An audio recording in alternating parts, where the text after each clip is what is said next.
For real, like, you're bullshitting. Literally, sometimes it's like that, dude. It's shit like that. Oh, there I am again. Right there. What, right there? Yeah. Yeah, dude, you're all over that wall. That's funny. Yeah, man. So today we are here with Nashon, man. Hey, what's up, guys? What's going on? Nashon, dude, is Nashon is like, I don't know how to describe him. Like you said it earlier when you came, it was like, I'm that guy that's always. Oh yeah, I'm everywhere, but no one ever knows. Like, you don't know when I'm there. Mm-hmm.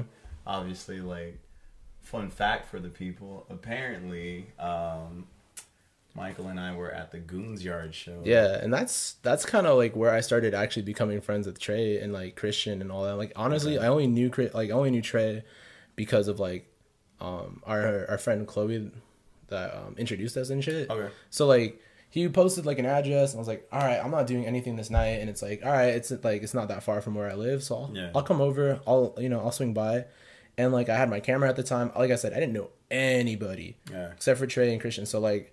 Normally, I'm like an outspoken guy. Like I'm very outgoing and shit. So like that moment, I kind of felt awkward and shy, and I just like didn't really know my place. I'm like, cause like it's a new environment, honestly. Like when it comes to shows and stuff like that, like it's not surprising for me to hear someone say that too, because like you see me, like I'll be on a stage, I'll be like, oh, da, da, da, like, you know, living it up, whatever. And then I get off, and it's just like, oh, you gotta mellow out. Go back to like, hey, I'm just a regular person. Yeah, now it's back to that 9 to 5 life. And honestly, always going to a show like with just like friends and the homies or whatever. It's just like, oh, yo, like, hey, like these are my homies, like.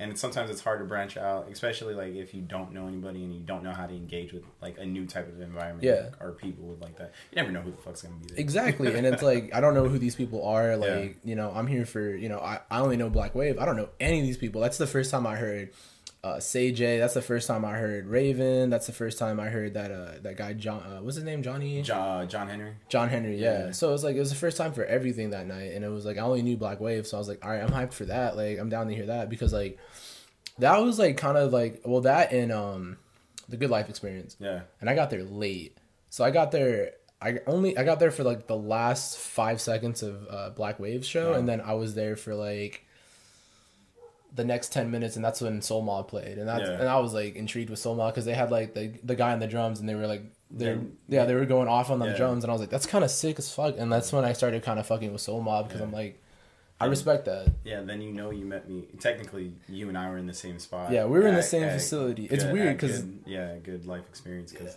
I threw that for my birthday. That was your birthday? That was my birthday's January 9th. We threw it on the 6th just because instead of like my idea was I'll throw it on the 6th because 6 is an upside down 9. Yeah. So it was me instead of celebrating myself and my own music, it was me celebrating my friends and their music. And that was like what, a Thursday or Friday night? That was a no, that was a Saturday. That was a Saturday. So your birthday technically would be on like on a Tuesday or Wednesday. Yeah, it was like on a Tuesday or Monday. Not a good time for people to show up. Not at all. No one was gonna be part And the of weird thing too, like I went to 3 different shows that night. I started the night out in Pomona, and that's the thing I was telling Trey. It's like there's so much of the IE underground you still have not like seen yet. It's like this is like what we're doing right here. Like this is our little niche, dude. Like there is so many pockets. There's so many pockets. Like even yesterday at the show, like I found out like.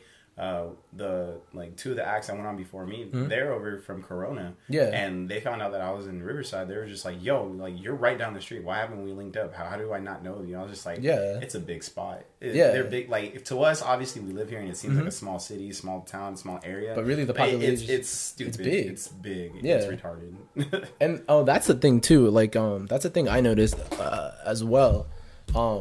Is because if you think of the population of Riverside, it's almost 500,000. Yeah. It's like maybe 300,000-400,000 people. Yeah. Then you think of like all the others out like surrounding cities outside of Riverside. You got Moreno Valley, Rialto, Bloomington, Ontario, Rancho Cucamonga, Corona, Pomona. Yeah. And then like that, I would say Pomona and up to Pomona and like Chino Hills that's kind of like the cutoff of the Inland Empire. And then you start getting into like the Imperial. And everything else. And that's why I tell people all the time, I was like, dude, there's so many people around here that you can link up with. You never know who knows who, because I met some homies that are from out here, but like I had a show out in Pomona, and they were just like, hey, yo, you're the homeboy that has that one song, da da da. I was just like, yo, like, how do you know that? They're like, yo, okay, we're here because I know the guy throwing the show. I was just like, what the fuck? And they're like, yeah, we live right down the street from you. It's crazy. I was just like, oh shit, okay, cool. And like, funny thing is, with Adam Black and Susie and all them, like, they went to, I think they went to like Arlington. No, they went to Poly. They went to Poly, yeah. So they went to Poly. So Black Wave went to Poly. My grandmother works at Poly. That's like, she used to work at Poly, and I would go and like. I went to King. See, you went to King. I have homies that went to King too. I have friends that went to King, and again, like I said, I'm that guy that's been everywhere. Yeah. But you just never knew me. Like I just never ran into anybody like that. I feel like what was it? We kind of share the same, somewhat in the same life, because I go to a ton of places. I go to a ton of events, and that's the thing too. Like last night I went to a show, and it was like it was off Washington, so going up the hill towards like Woodcrest and shit.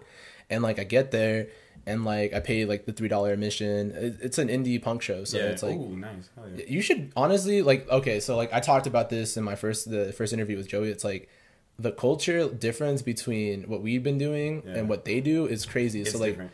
You go there and people are like excited, like they want to support. Yeah. And then I'm not saying they don't do at like these punk shows, but it's like half the time it's people like just getting fucked up or like getting to the point where it's just like you're causing fucking problems or like you're putting yourself at risk. Like putting the bands at risk. Well, not even that. It's just like it's like.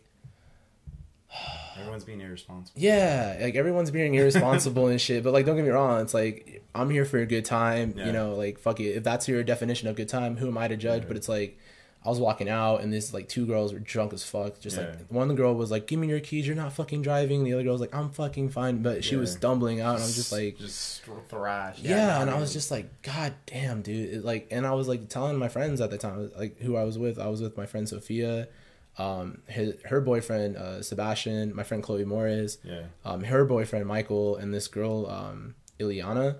And I was just like, is this the culture that like, is this the culture for this? Like, is like just get fucked up, go to a show, and that's it? Like, what about the bands that are playing their fucking hearts out, you know? And like, on top of that too, like for me, it's like I used to drink, I used to smoke, but I haven't done that in a while, except for 420. But that doesn't really count. Yeah, that doesn't count. Yeah, I literally smoked like half a joint with my friends, went home and like fell asleep watching Parks and Rec. Like, other than that, I just had like the most phenomenal sleep ever. But it was like a normal night for me. But yeah, like what was it? Like I said, like last night I went to that show. Yeah, super cool people, and like they recognized me not because of anything. It was because like I'm out. Like they like, oh dude, didn't you go to?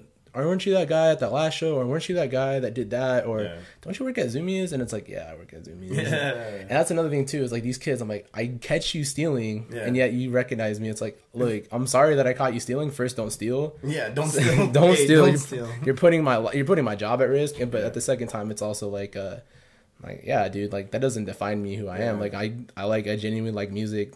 This is the shit I like.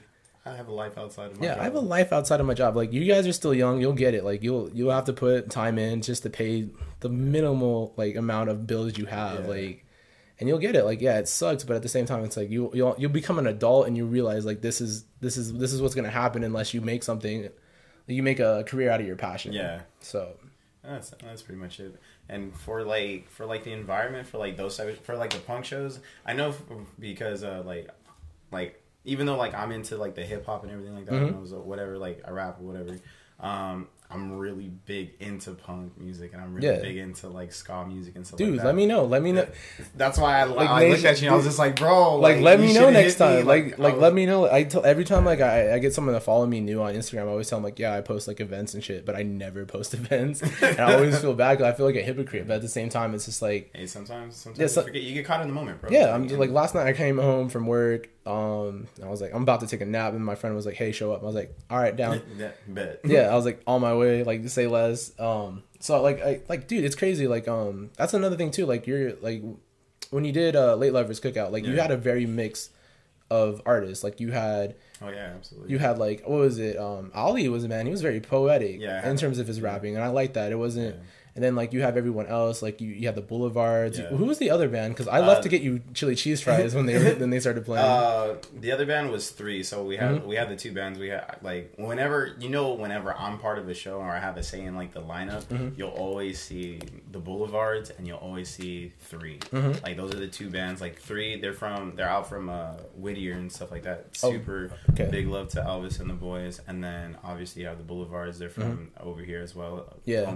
Most of the homies, like they went to Patriot and whatnot, But Andre, Leo, Bardo, and Nick, I love those guys. Yeah, dude. I talked to them outside of it, and they were all really cool people. And like, I'm trying to hook them up with another show, but it's out at least with the people that I know that are throwing shows, like, because they know bands like Open Late, Howling Tides, and Hexed, and like, so it's just like I was like I only know Open Late pretty well, so like that's the only time I was like, yeah, dude, like I'll hit them up and see, like, you know, because like everyone's always trying to like drop, or like a band can't make it, like, can you fill in type deal. Yeah. And they have a really cool vibe, and I feel like, and that's why, like, I told them, I was like, it's weird that I'm like hearing you guys here. Yeah. Like I'm out of anywhere. Yeah, like out of everywhere, like not in Moreno Valley, not in like any of the shady spots in Riverside, not in like Pomona, not in like Chino Hills. It's here tonight. Like it's this backyard. Yeah. In the homie's backyard. And in the homie's backyard. Like it was one of those like crazy experiences, and they totally got the vibe, like when they played that Sabotage cover. Yeah. That was crazy. Off the top. I threw my camera. I was like, hey, Aaron, hold my camera. It was wild. I was like, dude, I'm gonna go get fucking wild. Yeah. I would, like, for them to come out with like that, like swinging with that, I was just like, I was super hyped, because I didn't tell, like, because the first few times we had shows back there at Vibes' house. Shout out to Balance Vibes, and also the homie Derek for allowing us to use your guys' house. But the first few times we threw shows back there, like the Boulevards came through and they had their set, and it was super cool. Like he got the cool like indie type rock in the back, and I was just like, yo, this is tight. And then for them to come back with this one, and then they were just like, oh, because they told me, they were like, hey, we got something special for you, like in the beginning. I was just like, oh, okay, cool. I thought they were gonna start off with like my favorite song from them is Vertigo, and they did play it. Yeah, they played it obviously they always play it at the end. They always make me wait. But they come out with Sabotage, and they had it like down to the T with everything. And that's one of my favorite Beastie Boys songs ever. Well, for me, I would say Make Some Noise. Just production wise, like everything about that song, from the intro, you're already hooked, to like everything about that song, like it. That's my favorite Beastie Boys song, besides like anything out of like License to Ill. Yeah, License to Ill, that's a solidified like License. Album, it's like License to Ill, and then like Paul's Boutique, like top right there for me. But like, yeah, they came out swinging, and that's another thing too that I liked it too. It was like we went from like we had the first couple, like you guys had the first couple like artists that show up, and then like band shows up, they're like fixing everything, and like I don't know, dude. Like, and that's another thing too. Is like for me, as someone that can appreciate someone doing this, like first of all, you didn't charge. Yeah. And like most people were like, they charge $3, and like and for me it's like I have no problem paying the host, like you're putting yourself at risk, like because like I said, like in terms of like the punk and indie like shows, a lot of like underage drinking, a lot of underage, like it just happens. There's no way to really control it, and it's just like if the cops you try to monitor it and everything, because like if those officers show up and then you see that, like that's pretty much on your head and that type of thing. And that's why like I really enjoy like Good Life Experience and like Late Lovers Cookout, because when we did it, like obviously we told like when we're speaking of like, oh yo, like bring your own like brew, or bring your own whatever, like we're like, I know for myself, I'm speaking to like the 21 and up, like the adults, of just like, yo, this is what it is. And when we had like those, because Soul Mom, they're all young dudes, none of them drink, none of them smoke like that.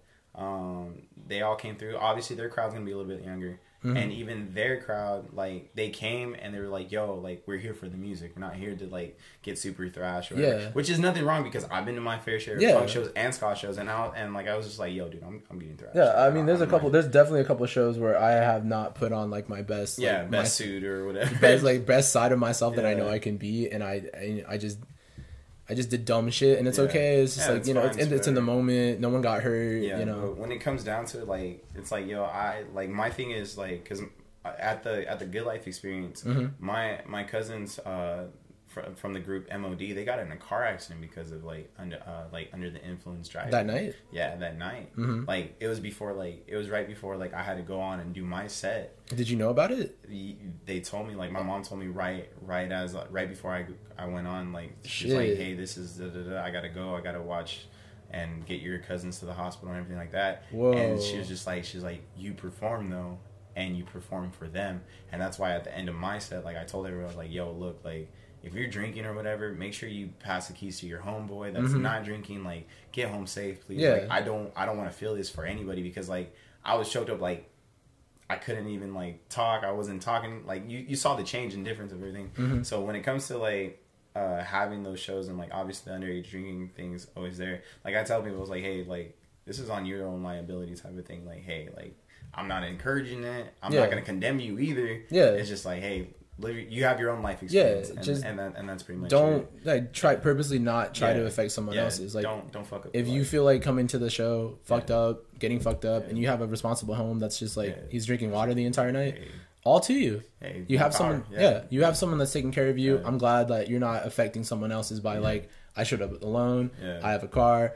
Exactly. And it's just, and then it puts a bad rap onto that. Like people it makes it a lot harder for like all of us that are trying to have the music community, because we get looked down upon because like obviously like parents and like other people that are like, yo, he went to this show and then he got like all messed up. It's the music that's and then on top of that too, everyone's names on on the list, and so like you and like that would be bad for like in my mind I was just like, yo, that would be bad for Balanced Vibes, bad for Black Wave, and we would get associated with that kind of stuff. And it's just like, nah, dude, like, yo, we're literally here just trying to play music. Like when we did Back to Basics, like we were literally just trying to play music. I know there, like Trey told me that there was gonna be a party element to that, like afterwards like the whole entire thing. He told me that the way he set it up, it's like, you know, like it was like 8 of us that went in on the the Airbnb, and like, you know, we paid for the speakers, we paid for all that, for the rentals and all that stuff, and then the other half was gonna be like from the party, like you know, it was $2 to get in.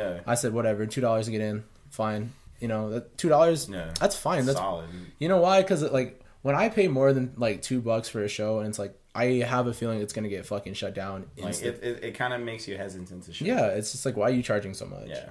It's like, I get it. Like you want to make a little bit of money, fine, solid. Yeah, that's cool. Yeah.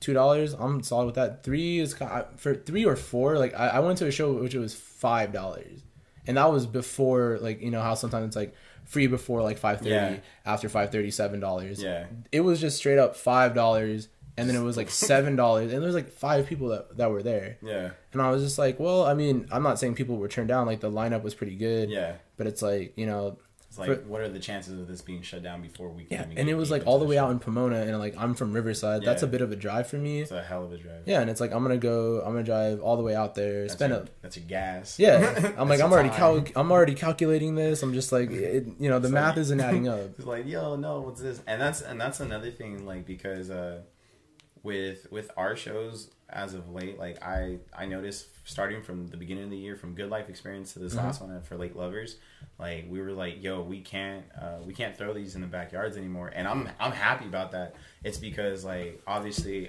we're all bringing such a big crowd that we need a venue now, and so I'm trying to help you guys. I do have a couple of favors in downtown Riverside. Hey, I'm gonna see what I can do in terms of anything. The venue isn't too big, but it's a venue, dog.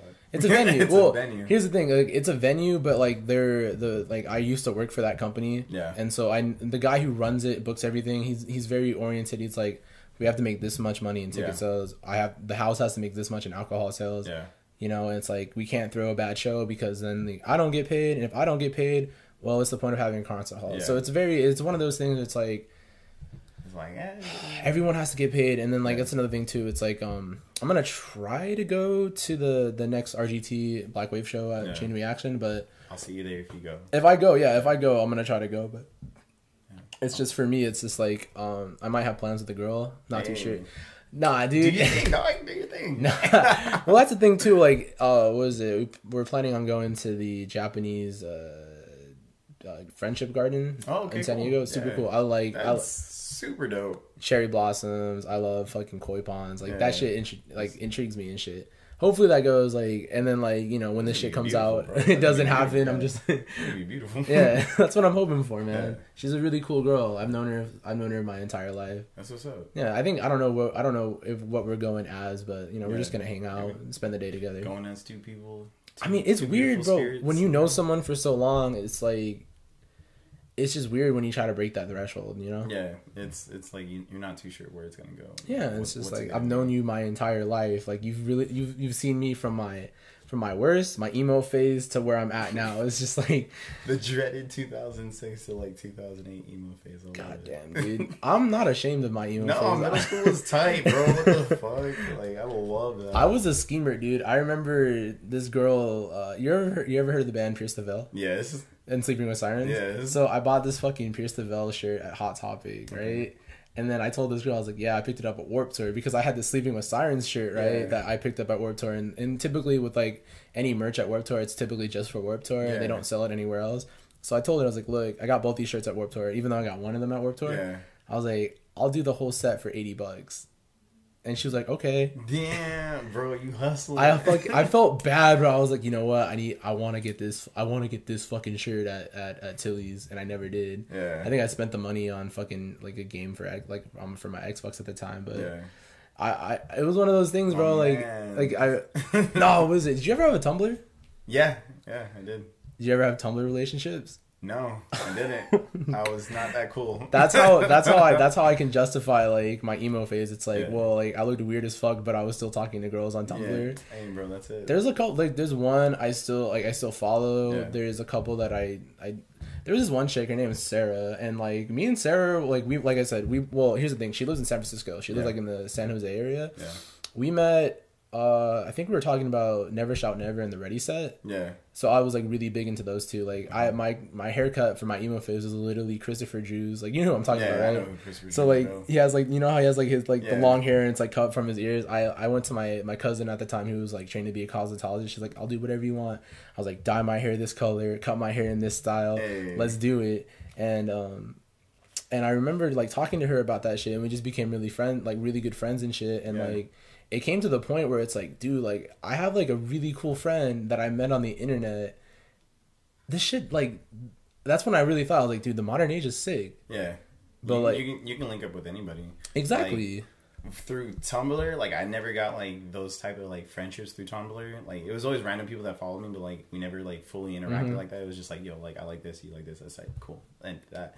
But my best friend in high school, my homie Rudy, he introduced me to this site called Omegle. Omegle? Oh, dude, lots of dicks on that site. Outside of like the random fucking dicks that you would get, like you would meet some like cool interactive people. And my God, like I've met like so many like cool people on there that we still follow each other on like all social medias today.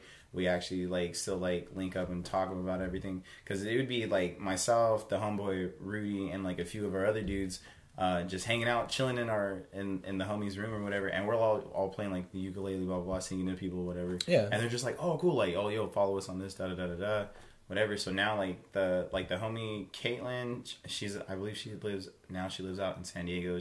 She's like one of the chicks that like I met on Omegle. She's like super cool.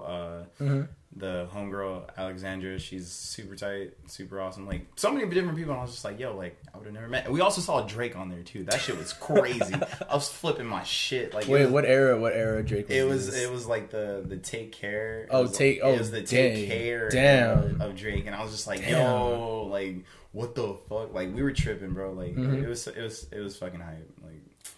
Shout out to Omegle. Damn, dude, that's weird. Like, I was about to say, like getting back to my Tumblr like story. It's like I met friends. I think I had like my first long distance relationship on Tumblr. Yeah.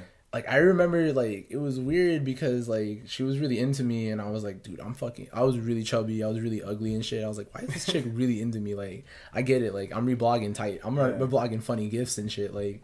I get it. My memes are sick. Like, I get it. Yeah, like, my memes A1, bro. Yeah, memes A1, but this chick was really into me and shit. Like, I remember, like, I think I was, like, 12 or 13, and and, like, I think she was 14, and, like, she sent me, like, my very first nudes. Yeah! And it was, like, one of those experiences, like, what is going on? We would Skype all the time, and then, like, there was, like, some bullshit with, like, because she was, like, in and out of the foster care system because of, like, her parents and shit. Okay. So it was really weird, but, like, I don't know. I fell in love a lot, too. Like, I fell in love with a lot. There was a girl named Taylor. Like, I fell in love with Taylor heavily, but, like... Taylor. Yeah, good. And then, dude, that's another thing, too. Like, at that time, me and my friends, Marissa...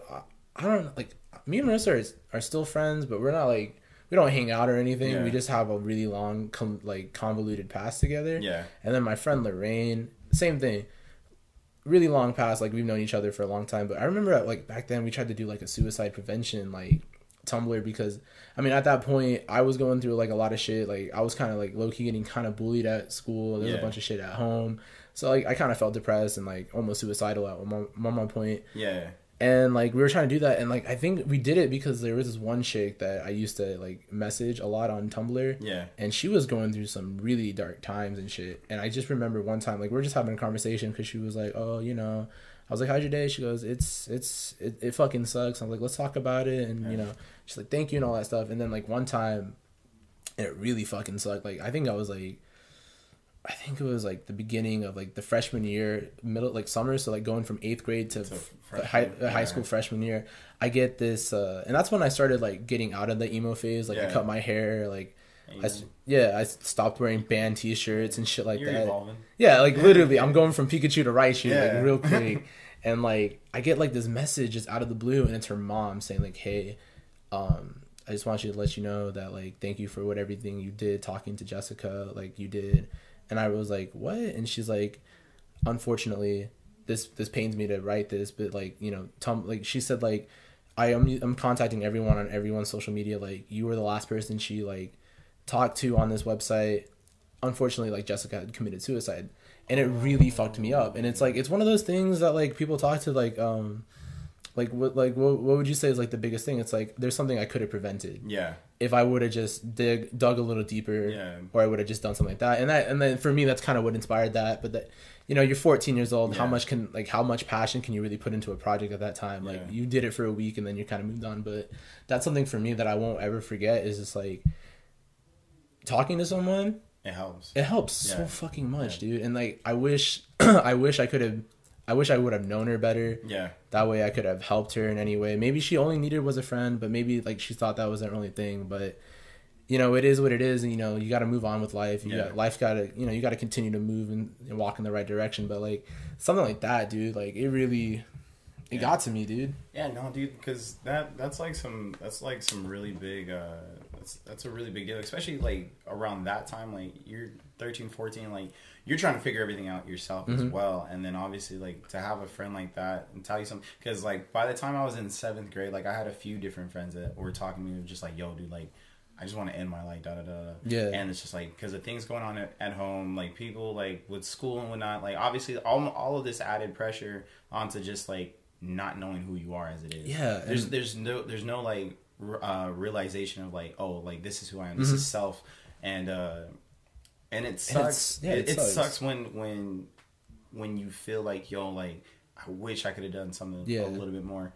And at the same time, it's just like, yo, like what could I've done if like, because you never know, like she might have messaged you like, and it was already like she already pre-decided that she just wanted to talk to you one last time type of ordeal or whatever. But like, man, like I give you like big props on just like being able to pull through that kind of stuff, because like I know from my own like personal experiences, like with like losing friends, like close friends that I've grown up from middle school and like elementary school and stuff like that, and even like friends from like high school and whatnot. Like it sucks. Like it ruins and like rocks your world for like a good while. And like it's always in the back of your mind. Like you're never truly like, oh, like yo, like all right, I'm cool, I'm solid. But it's just like, nah, like you think about it sometimes, because like back in high school, like I want to say this was my freshman year. It was my freshman year. My really good friend, she passed. She actually she got struck by a train. Whoa. Yeah, and what was this circa 2015, back when like Riverside did like Think Tracks, Train? Yeah, Think Tracks, Think Train. Did she go to Arlington? Nah, she went to Norte Vista. Okay. Yeah, she went to Norte Vista, and she got struck by a train. And what was fucked up was I was the one like when everyone told me like because it happened one night, and then like the day like everyone's like freaking out. They're like, "Did you hear?" I was just like, "Nah." They're like, "Oh, this is what happened." I was just like, "Fuck, dude." And like and I'll never forget this. Like it was the day of the blood drive at our school, and like I was walking towards the blood drive like for our first period, and my homeboy, her boyfriend, didn't didn't know what was going on. And he was running late to school. They had first period together. Shit. And as he's walking towards me, I'm looking up to him, and he did, and obviously I could see it. Like I was like, "Oh, you don't know, bro." And I stopped him, and I was like, "Yo, like, do you know like what happened?" And he's just like, "What are you talking about, bro?" Like, I think that's the hardest thing for anyone to do is like to be the one that has to like, dude, let me just like to tell somebody else like, oh hey, like your significant other type of thing. And like they had like the type of love where it's just like I knew and it was super genuine, and like I was just super hurt that I had to tell him, because once you tell somebody, like I've never seen someone's soul break like that before. And like once I told him, like, he was just like, like, he's like, that's not fucking funny, bro. Like, don't ever joke like that. I was like, dude, I'm not joking. And to be like 15, 16, like having to deal with that type of stuff. And like parents don't know sometimes. Like I'm fortunate enough that I got home and I told my mom what happened. Mm-hmm. And my mom was just like, oh, like, look, it's okay, da da da da. Obviously, we went to the funeral, all to the gatherings and whatnot. Mm-hmm. And like I had like a lot of support like for like from my mom and everything to help me get through all that stuff. And like I was just there for my friend, because like, yo, he just lost his girl. And I told that fool, I was like, yo, like even if you call me like 3 a.m, bro, like I don't care, like just call me, just I want to be there for you. I want to be there for you, because like I don't want you to like take, this is something that like leads to that kind of like, you know, like I can't live like da da da. And sure enough, like once I told him that, he was just like, thank you. Literally, I think I want to say like 3 days after or whatever, he called me and he was just like, dude, like I'm going crazy. Like I don't know what the hell's going on. It's not setting in, da da da. He's like, I was like 15, bro. So like fresh sophomore year. Yeah, it was like sophomore year. Jesus, and dude. I told him, I was just like, yo, and I was just talking to him, for at least, we were on the phone for at least a good like hour or so. And that was the first time like I didn't know exactly what I was doing, but like I prevented that kind of thing. It was just like, yo, like I was like, yo, I just want you to just talk things out. And then like I had a few other homies that were just like, yo, like they have like conflict of interest with their parents and stuff like that. Their parents make it really hard for them at home or whatever. Again, like I'm chilling on the couch at my house, like it's almost like 12:30, like 1 o'clock. Yeah. The homeboy calls me up, and I was just like, yo, dude, like I don't even have a car, like I don't even drive. I was like, oh, I'll bike to you, whatever, da da da da. But then like as I'm ready to leave, my mom's just like, she's like, what are you doing? I was like, oh, I'm gonna go talk to my friend. Like he doesn't seem too cool about whatever. And she's like, no, I'll drive you. And then I thank my mom for that, because like these are some of my like really really good friends, like that I've known for years now. And I just look at them, I was just like, dude, like I don't know what it would be like to not have them here. Yeah. And that's something that trips me out. Like my boy Hydro, if you ever listen to Ali's song Phoenix Ave, he played that at the show. Phoenix Ave, that's literally about the Phoenix Avenue over here. Mm-hmm. Our homeboy Hydro was gunned down, and like Hydro didn't bang, didn't do nothing. Yeah, we're skater dudes. He was just skating home. Yeah, and like some dude out of nowhere just took his life. Fuck. And I mean, like the lyrics that he talked about, at that moment I was like, I was feeling it, because like I said, Ali is a different type of, and that's another thing too that I appreciated of that show, was that I got to experience, you know, his style of rapping, which is very story, very poetic, and he did paint a very vivid picture, and it fucking sucks that, and that's a shitty thing too. It's like I feel like people don't have a good conception of what Riverside really is. Yeah, it can be one of the nicest places, and then it can also be very, very, very fucking. It can be very real at the same time. And Jesus, dude. And dude, shout out to your mom, dude, because like I bet you if same age, 15 years old, if I was like, she's like, where you going? I was like, going to my friend's house. She would be like, go to bed. Yeah. Like this is something she wouldn't have probably driven me. Yeah. And I think, not saying that my mom isn't like that. My mom's a very caring person. Yeah, absolutely. But it's just like, you know, like you're 15 years old. What do you mean? Like your friend's going to something like. Sometimes it doesn't seem like on a big deal. Yeah, big deal to certain parents or whatever. Or like most of the time, like I had homies that like their parents like would be like, they're like, oh, well, like that's their issues. Like don't like that has nothing to do with don't involve yourself. Yeah. And that's always like a thing. And that's the thing, like, because my thing, obviously, like my thing throughout the whole entire thing is obviously like I don't make other people's problems my problems ever. Like if it really has nothing to do with me, like I'm not gonna fucking give two shits about it. Yeah. But when it comes to stuff like that, like if I know you, or even if I barely kind of know you, and you just need someone to talk to, I'm like, yo, dude, like, yeah, I'm like, let me know what's up, da da da. I'm gonna give you encouraging words. I'm gonna genuinely care about you. But at the end of the day, like, there's only so much that I can do, and that's something that I had to realize after a while. Because I'm the exact same way. Because it's just like, yo, dude, like people take advantage. Yeah, people take advantage of everything, and I've had that happen to myself as well, where I had like people stay over and like live with me and whatever, and then they bounce like out of nowhere just because like they don't meet certain requirements of just like me, like, yo, like, dude, I just need you to like do this, and this, and then, or I give you this much. I'll give you a month, bro. Like, I'll give you a month to like stay in my house. Find somewhere to like get your feet on the ground, and then. Yo, either you're smoking weed or you're just partying or you're just not, or you're just being lazy. It's like, yo, like I'm putting myself up, like I'm paying extra rent and everything like that to like my mom and like my family to keep you here. And it's like, yo, like they're not taking care of you. I'm taking care of you, bro. Like, and I don't like taking care of anybody but myself. I could barely take care of myself. And like, how am I supposed to take care of you? Like another grown adult. Like, and it's just like, yo, dude. And honestly, like, because I always try to give people like the tools to just change their mindset, and that's pretty much it. Because if you ever meet the homeboy Betos, he and I had another person like Sajay's brought him up. Yeah, Trey's brought him up. This is someone that keeps, again, it's like I have to meet him at this point. Yeah, Betos. I've met him through AV, and my boy, like, he and I just clicked off because obviously both of us are producers, like, so we clicked that way. And he was just like, yo, like, because he was just like, yo, I'm trying to figure out like more in depth with the mixing and stuff like that. And I told him, I was like, oh, all right, for sure, man, like, I'll help you out with anything that I can. The first thing that I did for him was like, because I read a lot.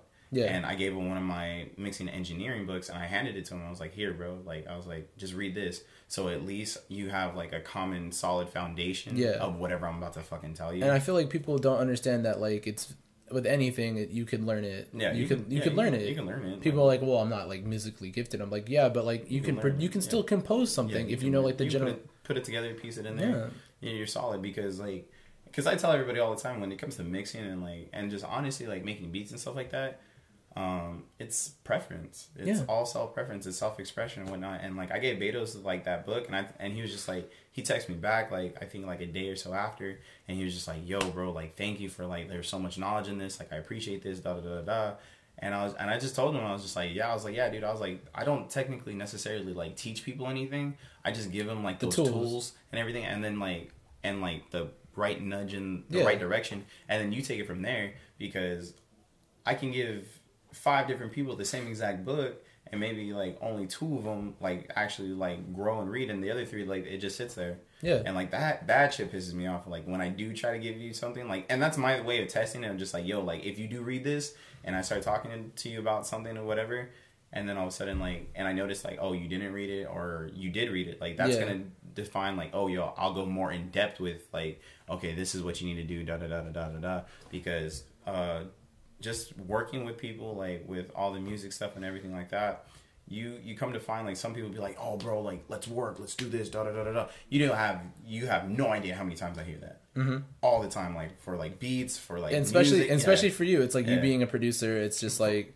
I get both sides of everything, and like, and I understand like from the artist and like rappers perspective of everything. I'm just like, yo, I just need these beats, da da da. It's like, okay, cool, dog, like that's solid. Like here's the site. Like this is the site that I have. Yeah. Like this is my site. Do you want the beats? You can purchase. You can lease them. Like however you want to do it. I was like, if you need this, whatever. Because like, it's just the difference between like going from like, yo, this is something that I like as a hobby kind of thing, to like, yo, I'm making this like a business. Like I treat myself as a business, even though I love my music and I do it as a passion. I'm very passionate about my music and everybody else's music. Like anyone on this on your wall. Like, I'm very passionate about their music and so many other people's music.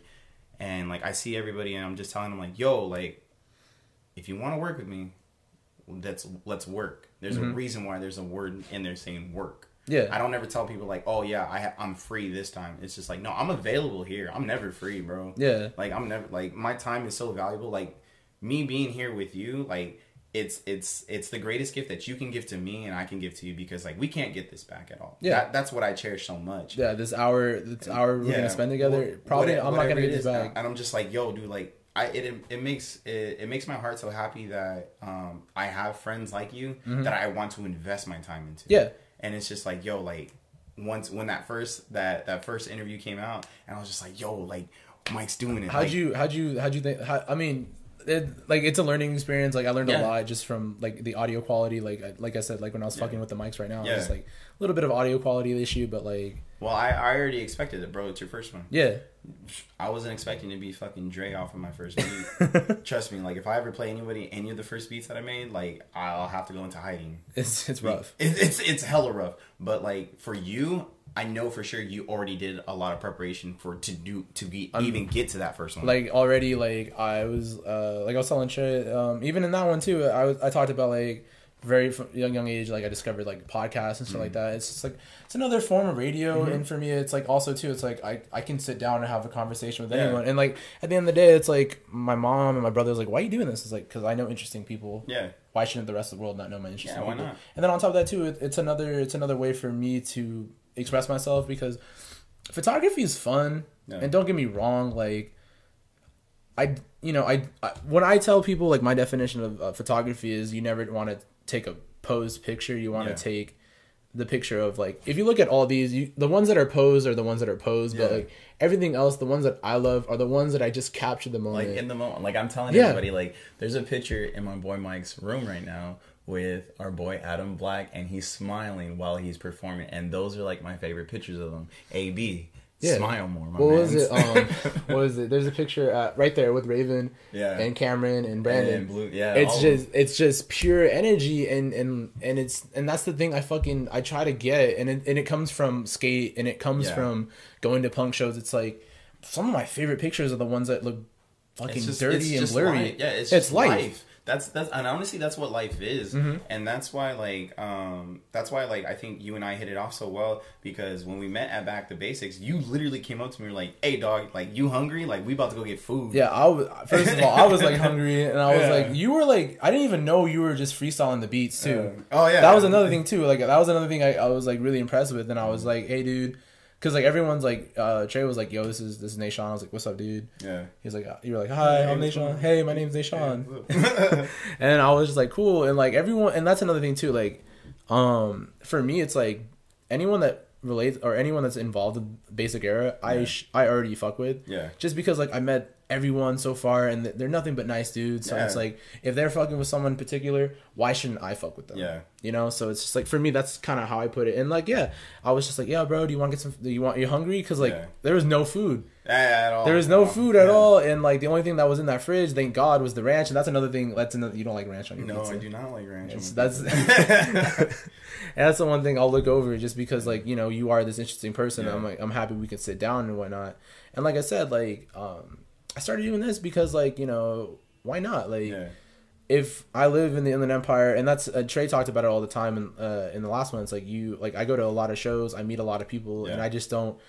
And that's another thing too. Going back to the whole photography thing with me, it's just like last night I didn't take my camera. Yeah. And a lot of people that know me for taking pictures at shows like, "Where's your camera?" I was like, I was talking to this dude named Izzy.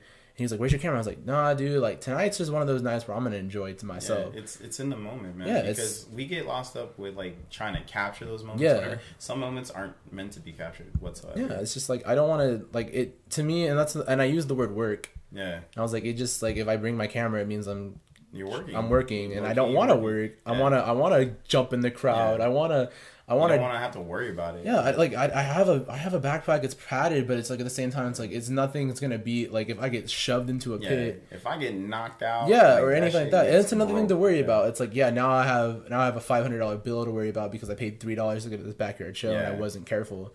Oh well, but like what is it? So you're talking about working. Like what I really want to know right now is why'd you start producing music? What made you like?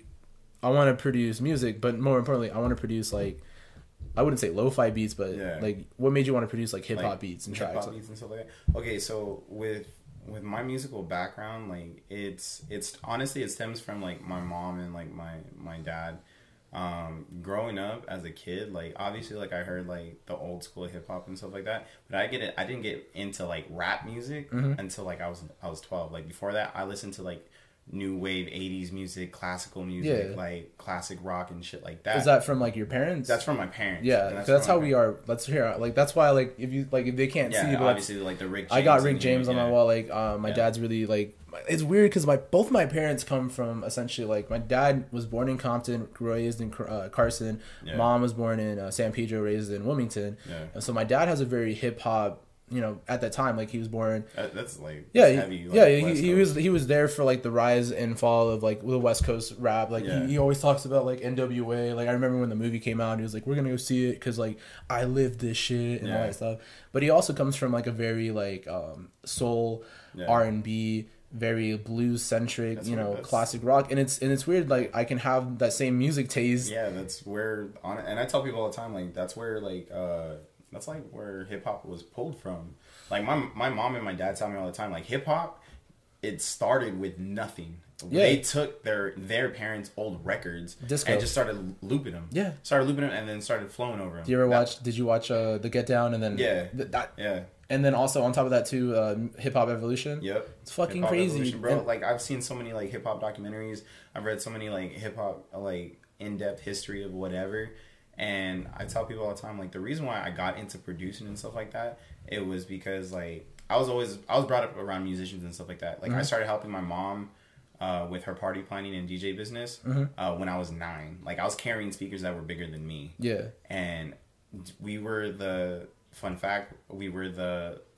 like city of Riverside's local DJs. Like when they did like the health centers and fairs and stuff like that. Shit. Like in Bobby Bonds and like our lands and that was us. We were the ones providing the music and everything. Like that. And that's why I tell people like I've probably seen you guys since we were little. Probably just didn't know each other. Yeah. And just being there, like when we had people on our stages and stuff like that. And I always say our stages because like they always associated like whatever's going on the stage that has to do with the DJs and stuff like that. I've seen like bands such as Grooves, like a band called Groove Session. Their first show was at Bobby Bonds. Now they tour the world. They tour Europe. They tour like Australia and stuff like that. Like those are my dudes, and that's something that like has always tripped me out because like I wasn't known as like oh he does music or whatever. Like as a kid, it was just like that's the kid that dances. That was me. Like I just love dancing and stuff like that. Oh my god, dude! Like I was talking to my friend Aaron about you were in blues the other day. I was just like, I wish I could just carry them in my pocket. It's just like why? Because like if we like a good song, like it like I always say, like dude, if I want to get straight ignorant, just like throw it out. Yeah, and that's how I was today at work. Like today it was, you know, like the cyber goth like dance where it's like that. I finally learned how to do that correctly. Right? It turns out it's all in the knees. Yeah, it's all. If you just move your knees, that's what gives you that motion, right? Yeah, you're solid. And so I was doing that today at work because like my main manager was leaving, and then the other closing manager was coming in. So like, and she's like, you can take the aux if you want, Mike. I was like, all right. I was like, y'all did it yourself. And then like I put on one of my favorite hype songs ever is "Let Me Clear My Throat." Ooh, that's my jam. Yeah, that is like one of my favorite songs because like first of all that beat, it's sampled. Iconic. It's iconic. Yeah. And it's like for a lot of people like, oh, it originated in that song. No, it's actually a sample. It's a sample, and that's why it works so hard. It's like it's a sample, and then like I just started doing that, and these chicks behind me were like video like on Snapchat, just like what the fuck. And I was wearing, and like at Zoomies we sell like the clout goggles. Like we're known for that too. So like I had them on. I just looked at them. I was just like, and then I started doing. I did the block void dance the best I could, and they were just like, why are you doing this? Like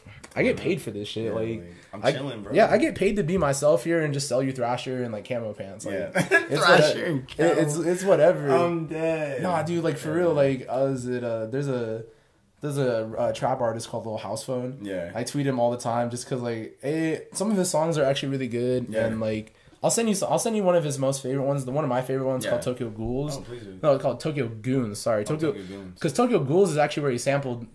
You know, like the intro. You've seen it, right? Yeah. You know the very first season intro, where it's like she get down. He samples that. Oh shit! And then he loops it. Dude, it's so hard. Like I'll have to send it to you, but please do. I will. But what is it? No, and like I'll tweet him half the time. It's like, yo, dude, like every time I sell like a Thrasher shirt and a camo, I put your songs on. Damn. Or like every time I sell like a pair of claw goggles, I think of you. Like, it's shit like that. But it's, you know, for me, like I said, like, yeah, you are the one that's dancing. Yeah. You and Blue, like that whole night was just that's it, dude, on it, and that stems from like being at those things, because like sometimes like my mom, like she would have the performer list or whatever, and like one performer won't show up, so she would just be like, oh, hop on stage, I'm gonna play this song, you just need to dance for a little bit until like the next act comes up. And I just look at her sometimes, I'm like, okay, and I'd just be up there and then just be like, yo, like, who's this kid? And dancing his heart out. Yeah, just dancing his heart out. And as the bands are setting up and they're like doing like their little sound checks or whatever, I'd be dancing to their stuff, and then it turns out like they're just like, yo, like anytime we have a show, man, like anytime we have a show here, like please just dance with us. Like just dance, like groove with us. And it's like, okay, cool. And so how it came out to me producing and everything like that, like a lot of my friends in middle school and high school, they're very musically and vocally gifted at singing. Like my best friend Rudy, he's an absolutely amazing singer. Like I always get like super frustrated with him. I was just like, I always told him, I was like, yo, like our whole friend group, they can all sing. And I like always pushed it on them. I was just like, guys, like, yo, like we can do something, da da da da. And they were just like, oh no, you know, we chilling, da da. I was like, okay, cool, fine. They were all in choir. Fun fact, I'm not in choir. I wasn't in choir. I wasn't in band. I wasn't in nothing. I was just always around musicians and stuff like that. But I used to follow them around with a video camera, and then we started getting into like recording on like the Windows sound maker or whatever, and that was it. And then on my 16th birthday, it was after I left Norte Vista, the middle of my junior year. It was on Christmas, and I will never forget this. Like we moved, and we didn't have too much extra money around the house, and I was like looking up like different like free music softwares and stuff like that. I've been there too. And I was telling my mom so much. I was just like, you're like, oh yo, like I wanna make videos. I wanna record my friends and like make songs for them and stuff like that. And it got to a point where she was just like, oh, okay, cool. And then one day, like I wake up. I think it was like it was on Christmas Day. I woke up on Christmas Day. On our doorstep, there's a little brown box like delivered there. I picked it up. I opened it up. It's FL Studios 10. My mom bought me FL Studios. Oh shit! And that's back when you had to actually purchase it. You bought the box, and it came in the box on the CD. And I remember like just looking at it. And I was just like, "What is this?" Like it was the Fruity edition. So like there's a Fruity edition, producer edition, and like signature and all this other stuff. So like Fruity's like the basic stuff. The basic one, and it was $100. And like $100 at that time, like I was looking at my mom like, what the hell? Yeah, my mom would be like, anything over $60 at that time would be like, this is your birthday present, this is your Christmas present. And I was expecting my mom to say that too. And I just looked at her, I was like, no, you could have gave this to my sisters, you could have gave this money to like my brother, da da da, whatever. And my mom like stopped, and she was like, no, like you said you really want to do this. And she's like, I believe in you, like here you go.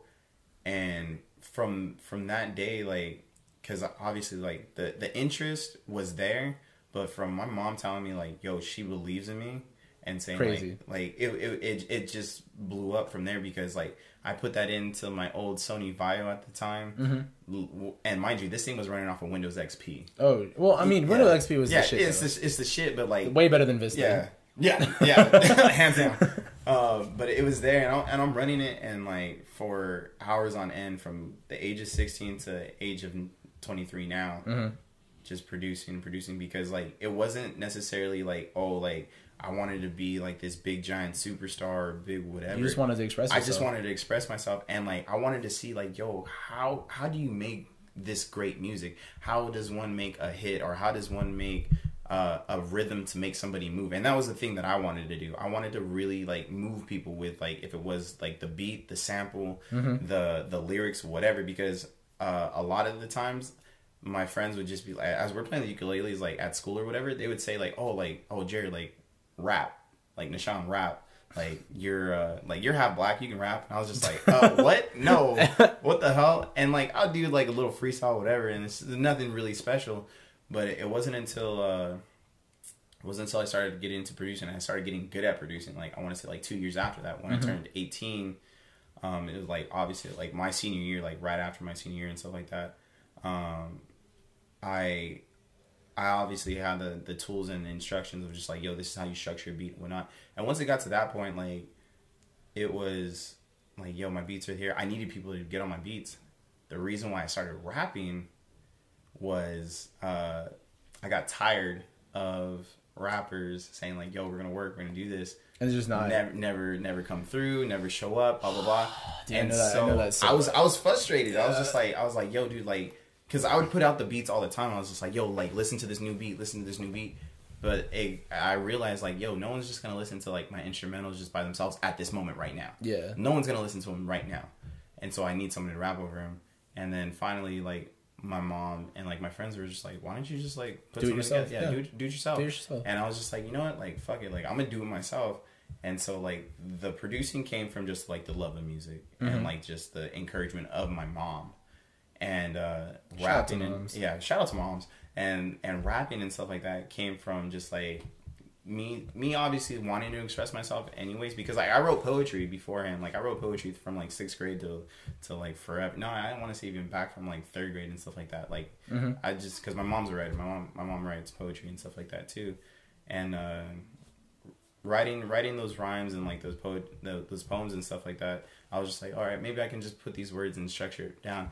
And I studied everybody. Like, I studied everybody. Who's your favorite poet? Fuck. I know, like, he's not a poet, but for me, it's Ralph Waldo Emerson. Ooh, okay. He's written some lines of poetry, but he's a really big philosopher, and I've always like gravitated to him just because he just fucking speaks.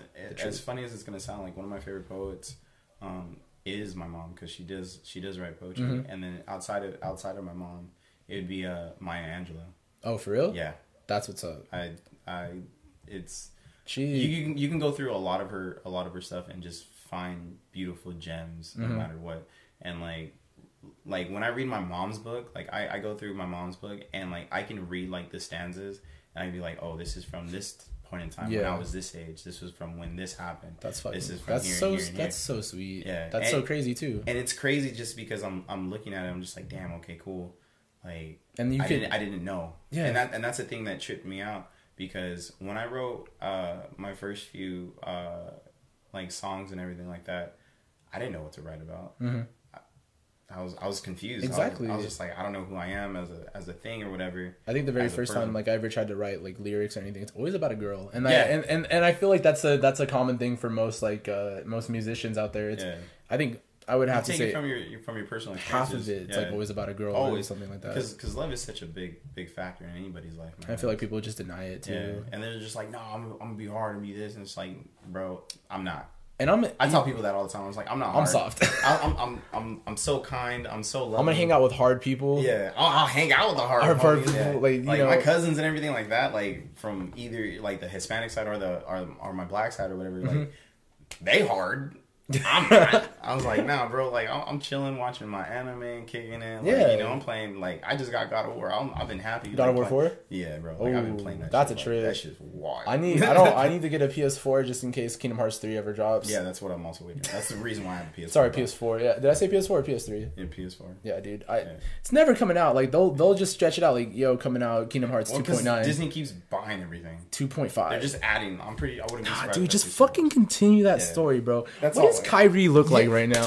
She is finally of age. Yeah, but going back to it. No, yeah. I'm gonna say this real quick. I am happy to know that you come from a background of poetry, because that's another thing too that most rap music nowadays, besides the certain few, the quote unquote like woke artists or like the conscious rap. And I hate that term, conscious rap. Yeah.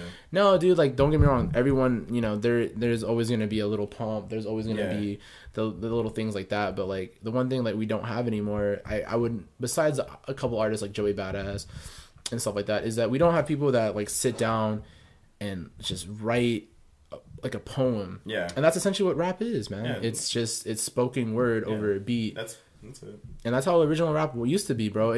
Going back to like the whole evolution of hip hop, it's like, bro, one of mine like I hold high and mighty is Rakim, bro.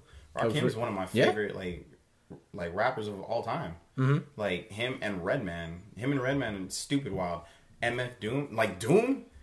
That's my man. Doom is my man. I hate to admit it to you, and I think we're gonna run out of time. But you know what? Nation episode 2. That's always a thing. But I'm gonna end it on this one right here. Don't hate me, but like I fuck with MF Doom and everything he's doing. But like me personally, I've never sat down and just listened to MF Doom. That hurts me. I tell people too, like I'm with it. Like a lot of people that I know that are credible, I'm like I can back it. I can back it too. But me personally, I have just not sat down. Dude, and honestly, just listen to MF. Like, if you had to choose one album, I'll just tell you listen to the Mad Villainy album. Mm-hmm. Just go from there. After that, dissect that whole entire album. Go for it. Outside of that, like, I'm not gonna hate you. Like, no, I understand. It is what it is. There's certain artists that I haven't even got into yet, just because like I haven't had the time, or just no one's brought it to my attention. So like, I respect that though. But yeah, man, like. That's the reason why I did rap. That's the reason I did that. And yeah, that's pretty much it. Man. Nation, thank you, dude. Thank you. All right, I'm gonna. Boop.